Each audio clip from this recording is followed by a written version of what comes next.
Jacinta Varel, les politiciens et les partis se suivent et drôlement se ressemblent beaucoup. Le Parti libéral du Québec qui accuse François Legault de placer ses petits amis dans différents postes à un an et quelques de la fin de son mandat. Drôlement, le PLQ avait quand même été un peu coupable de la même chose à une certaine époque. Mais donc, c'est toujours un peu la même affaire. Hein? Quand on sent la fin approcher, on essaie de placer les copains dans des bonnes positions. C'est un peu dérangeant quand même, non? Oui, puis il faut faire attention de ne pas normaliser cette pratique qui avait été fortement critiquée, contestée par François Legault lorsqu'il était chef de l'opposition officielle à l'Assemblée nationale. Il se faisait un malin plaisir de recenser les nominations partisanes du Parti libéral du Québec. Et je me souviens quand je faisais campagne comme candidate avec la Coalition Avenir Québec en 2018, durant ma campagne, je me faisais dire par des électeurs lorsque je faisais mon porte-à-porte, « Ah, la CAQ, c'est comme le Parti libéral 2.0 » et j'étais vraiment très offusquée de ça. Je disais, ben non, la Coalition Avenir Québec, vous allez voir, c'est pas du tout le Parti libéral, on va faire beaucoup mieux. Et je l'entendais souvent au point où je me demandais d'où ça sort cette impression que la CAQ peut être peut imiter les mêmes tactiques, les mêmes stratagèmes que ce qu'on a connu du Parti libéral. Eh bien, force est de constater, quelques années plus tard maintenant, que la Coalition Avenir Québec multiplie les nominations de gens qui ont travaillé dans les cabinets ministériels comme chef de cabinet ou même comme conseiller politique. On vient encore, le Marois Risky du Parti libéral du Québec disait aujourd'hui, hier, il y a eu la nomination de deux anciens directeurs de cabinet à des postes prestigieux dans la haute fonction publique. Donc, encore aujourd'hui, alors que François Legault rencontre ses députés et se demande avec eux qu'est-ce qu'on doit faire de différent pour être mieux perçu de la population, qu'est-ce qu'on doit faire, là? Il se demande ça aujourd'hui, mais hier, au Conseil des ministres, il procédait à la nomination de deux anciens directeurs de cabinet à des postes prestigieux, un poste en diplomatie, l'autre poste dans la haute fonction publique. C'est regrettable principalement parce que même si on peut dire, c'est ce qu'ils font, les partis politiques en général, il reste que François Legault, ça faisait partie de ses promesses que lui ne ferait pas ça. Ça faisait aussi partie de ses attaques les plus virulentes envers le parti au pouvoir avant 2018. Alors, ça pose de sérieuses questions, de sérieux doutes, mais aussi, ça envoie le message au personnel politique. Filez doux, soyez des valeureux soldats, ne remettez pas trop en question où s'en vont les élus dans vos pratiques. Léchez des bottes.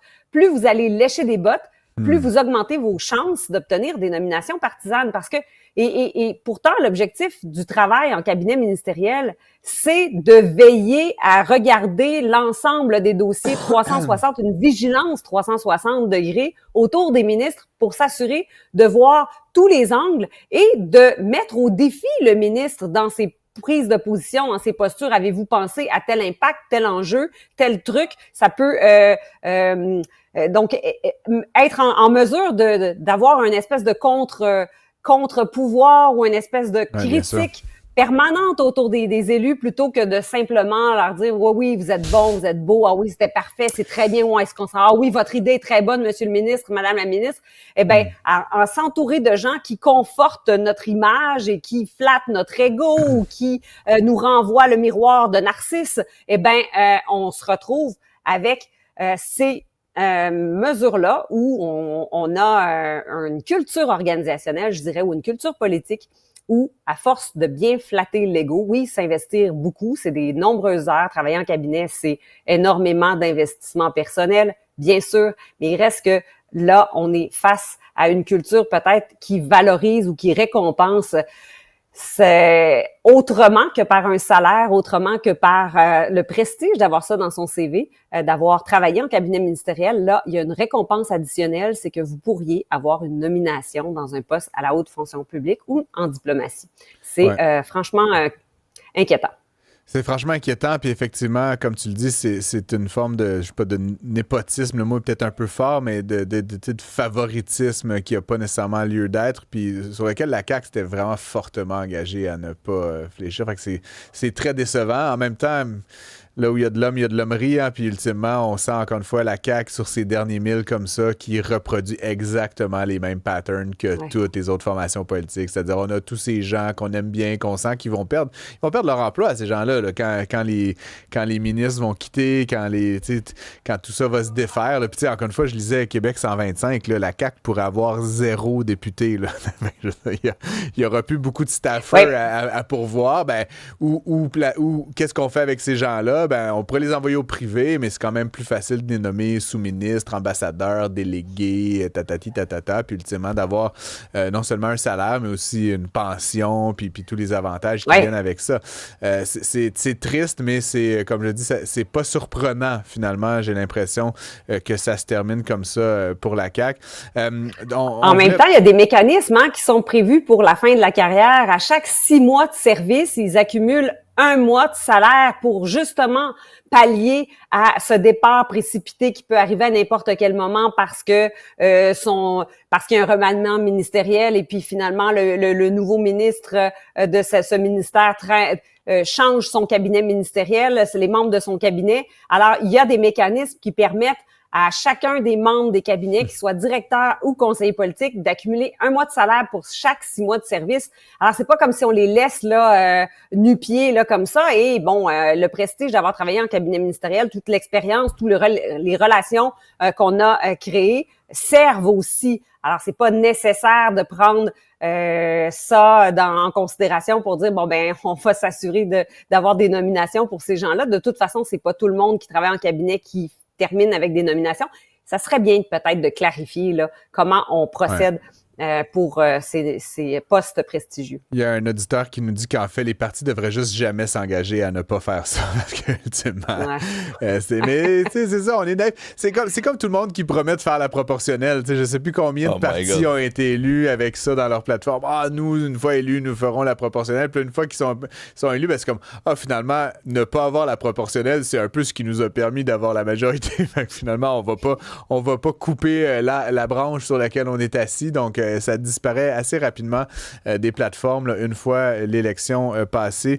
En quelques mots, Jacinthe-Ève, il y a cette drôle d'histoire là en Alberta, un élu conservateur provincial, faut le préciser, qui en fait attaque là, frontalement les francophones albertains.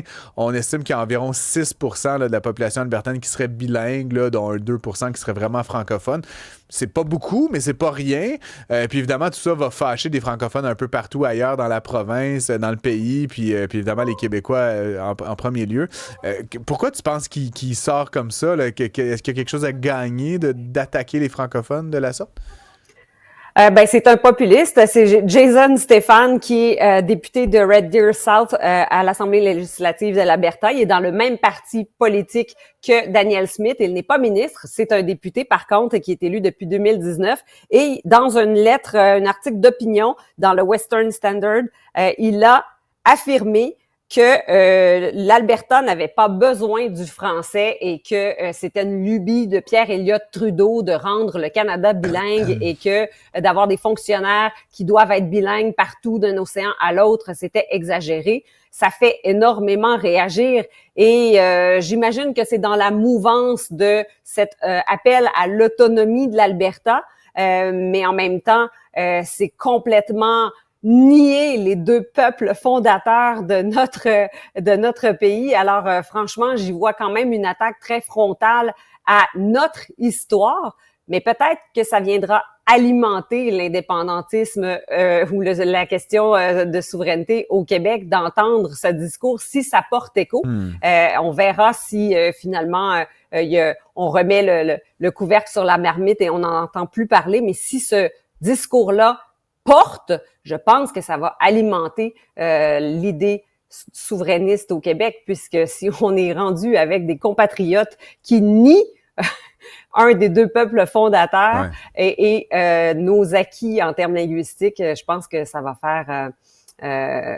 ça laissera personne indifférent même ici. Les Albertains, définitivement, jouent un drôle de jeu. Fred Bastien? Oui, Jacinthe, la seule lueur d'espoir que je vois là-dedans, là, c'est que normalement, historiquement, quand les minorités francophones hors Québec se font attaquer, souvent, ils se rallient davantage. Donc, si le discours de l'Albertain qui vise à effacer leur importance, ben, colle à quelque part, souvent, ben, on dirait que ça les fait se réveiller davantage. En tout cas, on l'a vu dans le passé. Moi, j'ai beaucoup d'empathie et de sympathie là, pour tous les francophones hors Québec. Certains nous écoutent peut-être, d'ailleurs, mais on sait que c'est des communautés qui se battent très, très, très fort depuis très longtemps, donc j'espère que ça va rallier les troupes, là, ce genre d'attaque. Et je serais bien intrigué, moi, de voir ce que Daniel Smith répond à ça. C'est quand même un membre de sa formation politique. Je veux dire, 6%, c'est pas grand-chose, mais en même temps, dans des élections serrées, 6%, c'est ce qui fait la différence des fois entre une majorité puis pas être élu du tout.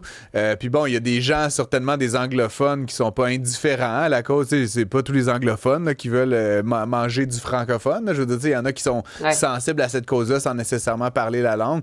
Donc, je sais pas ce qu'ils... Encore, je réitère, je sais pas ce qu'ils cherchent à gagner. Peut-être justement attiser une certaine fibre, là, xéno. Puis, tu sais, comme on le voit parfois au Québec, hein, je ferai remarquer, casser du sucre sur le dos des étranges, c'est une façon de se faire du capital politique auprès de sa base. Eux, ils ont une base peut-être anglophone très féroce, comme on l'a parfois ici. Bref, Jacinthe, toujours un plaisir d'échanger avec toi. Puis d'ailleurs, sur ce sujet-là, tu suivras un peu la réponse de Daniel Smith s'il y en a une. Oui. J'aimerais bien que tu nous en parles si elle vient. Merci. Merci.